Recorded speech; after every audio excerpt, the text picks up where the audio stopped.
સૌરાષ્ટ્રના ઉદ્યોગકારોએ કેન્દ્ર સરકારના બજેટને આવકાર્યું છે। સરકારની જાહેરાતથી ઉદ્યોગ ખેતીને ફાયદો થશે તે પ્રકારની વાત વેપારીએ કરી। બજેટ સારું પરંતુ સોનામાં ડ્યુટી ઘટાડવાની જરૂર હતી। દેશના ખેતી ક્ષેત્રને મોટો ફાયદો થશે। એમએસએમઈ ઉદ્યોગને ખૂબ મોટો ફાયદો થશે। કપાસ પકવતા ખેડૂતો વેપારીઓને પણ ફાયદો થશે તે પ્રકારનો દાવો કરાયો। तो बजेट सारू परंतु सोनानी ड्यूटी घटाडवानी जरूर छे ते प्रकारनी वात वेपारीओ द्वारा करवामां आवी छे। सौराष्ट्રના उद्योगकारोए केंद्र सरकारना बजेटने आवकार्यो।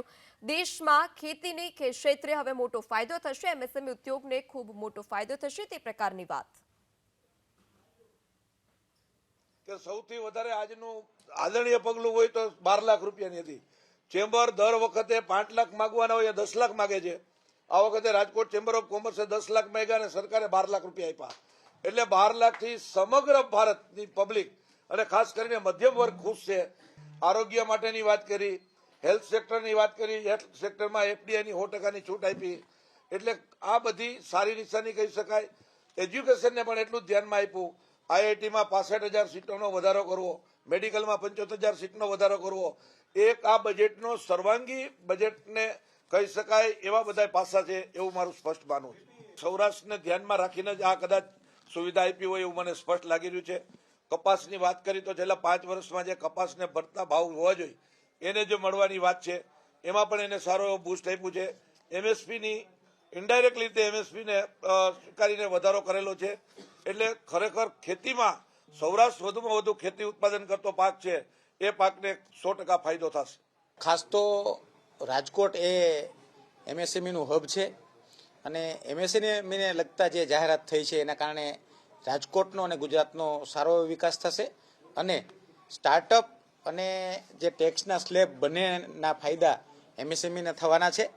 મધ્યમ વર્ગ માટે જે આઈટીમાં 12 લાખનું જે છૂટ આપી છે એ વધુ આપણે રાજકોટને બેનિફિટ થશે।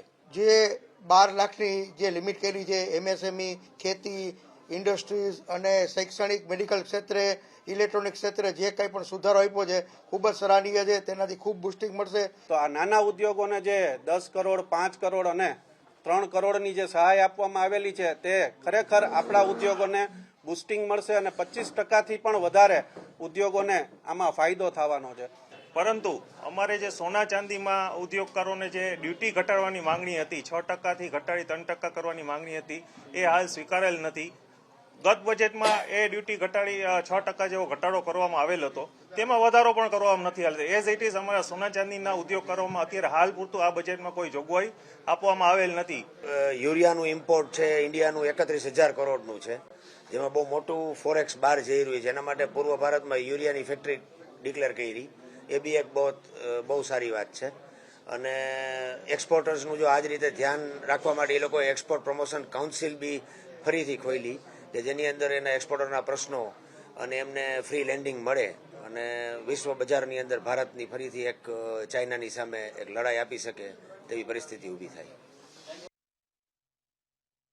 સૌથી મોટી વાત એ છે કે મિડલ ક્લાસના લોકોને જે 12 લાખ સુધી કોઈ પણ પ્રકારનો ટેક્સ ન ભરાય એવા જે પ્રયત્ન કરવામાં છે તે ખરેખર આવકારદાયક છે। કારણ કે મધ્યમ વર્ગના હાથમાં જો પૈસા આવશે તો પૈસા ફરતા રહેશે અને પૈસા ફરતા રહેશે તો અર્થતંત્રને વેગ મળશે।